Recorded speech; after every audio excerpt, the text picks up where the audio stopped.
Hello everyone, it's History Behind the Warrior, and as always, welcome back to yet another History of installment on the channel. Now, due to the positive reception a lot of you gave the History of Honor video last week, I thought that today we could do another episode tackling a character in Tekken that I've never touched on the channel before. A character that was a beloved inclusion, with a huge big debut reveal for Wing Chun master and defender of New York City streets, Leroy Smith. Now, Leroy is a relatively new face to the franchise, as he's only made 2 canonical appearances, with his first serving exclusively as DLC. But due to his vast and very positive reception, in a very short amount of time, he would become a mainstay character in the series, having gained a humongous fanbase since his debut, and it's quite understandable to see why. From the endless amount of drip and swagger he wears, to his talent, skill, and infamous proficiency in Wing Chun, he's an incredible addition to the Tekken universe, blending elements from both Western and Eastern cultures. But little do a lot of us actually know that the foundation of Leroy's character is actually one built on tragedy and a lot of bloodshed. It would be those events that would eternally carve the life of Leroy moving forward, sending him down a path of vengeance and retribution. But just before we do begin that tale, I just want to say thank you again for the reception for last week's Honor video. It's nice to see that quite a lot of you are still eager for some more Tekken content. So again, if you want to see more Tekken content on the channel, as always, please do give this video a thumbs up, as it lets me know what you guys want to see, and feel free to subscribe if you want to stick around to see more. Anyway, with that said, let's get right into things. Now, Leroy is an old, and I mean very old character in the Tekken universe. Despite his canonical debut having been Tekken 7, he's up there in terms of age, being older than at least 90% of the cast. So where does this take us in the series? Well, the tale of Leroy Smith begins long before the events of the first Tekken game. In fact, about 20 or 30 years before, where he was a young man born and raised in New York City. It's unknown which borough or area Leroy derives from,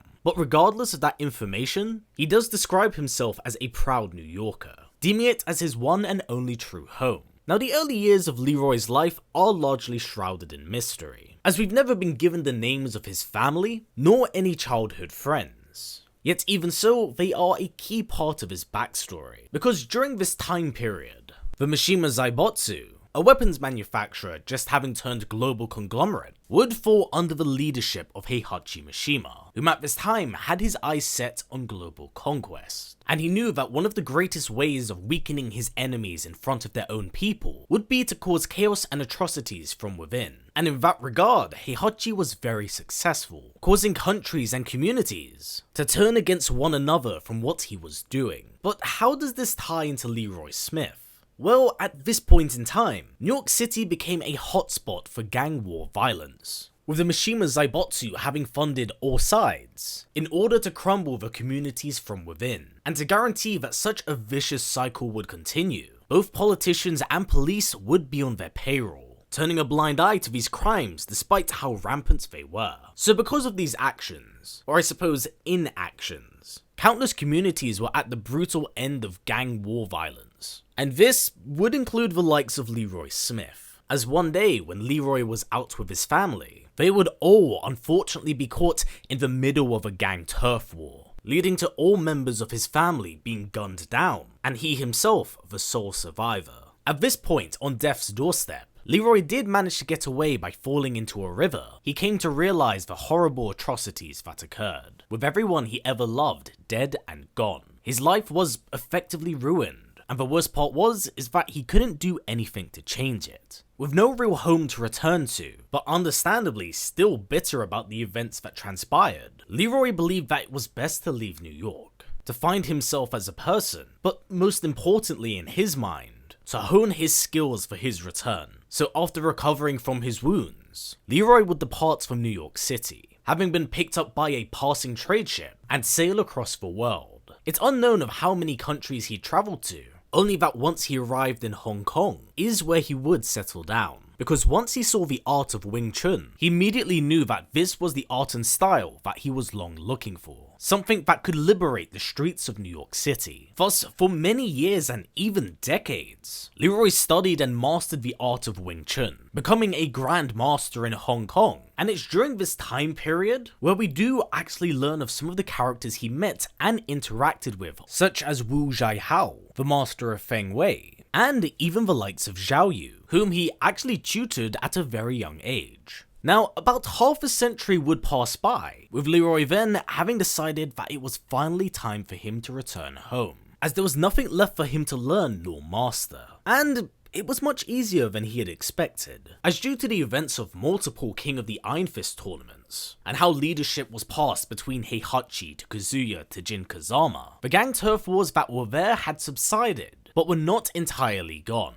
Even so, this would not prevent him in achieving his goal, as he was finally able to liberate New York City and learn of the perpetrator of all of these attacks, Heihachi Mishima. Which does take us onto the events of Tekken 7, but I do want to very so briefly mention that it was also during his return to New York City where he would find and adopt his infamous American bully bulldog, Sugar. It'd be criminal if I did not mention that. Now, during the events of Tekken 7, with the fall of Jin Kazama, ownership of the Mishima Zaibatsu would once again fall into the hands of Heihachi Mishima, where he would of course announce yet another King of Iron Fist tournament. So seeing this as the perfect opportunity to get back at the orchestrator of his devastation, Leroy would enter to confront his devil. He at no point in time would find success in confronting Heihachi, but instead he would gain a different form of retribution, as canonically it's confirmed that during this tournament, he would confront the likes of Feng Wei, Wu Zhaihao's killer. Disgusted at his acts and hunt for power, the two masters of the fist would clash with one another, with Leroy overwhelming the likes of Feng Wei. Now, unfortunately beyond this, it's unknown of whoever else Leroy fought during this tournament, as it is largely cut short due to the sudden disappearance of Heihachi Mishima. So Leroy does return back to New York City at the end of Tekken 7, leading up to the events of Tekken 8. And this is where things go into full gear, because even despite the somewhat disintegration of the Mishima Zaibatsu, Kazuya Mishima would begin his own war against the world, laying devastation to anywhere he touched,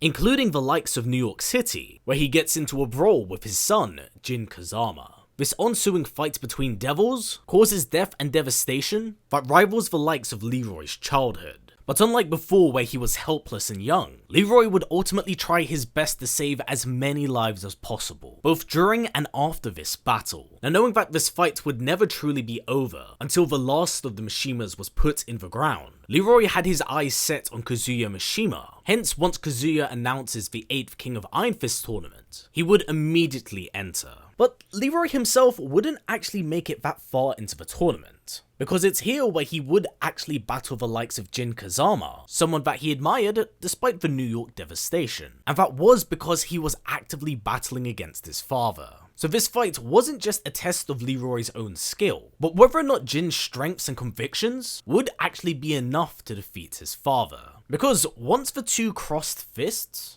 Leroy could sense his anxiety and fears, how he second-guessed his skills and true capabilities. So Leroy saw this fight as a way to strengthen Jin's convictions. Thus, whilst he himself may not be the one to take down Kazuya, he could at least guarantee that Jin would be the one to stop him, allowing the young Kazama to walk away victorious, a bit more confident in his resolve.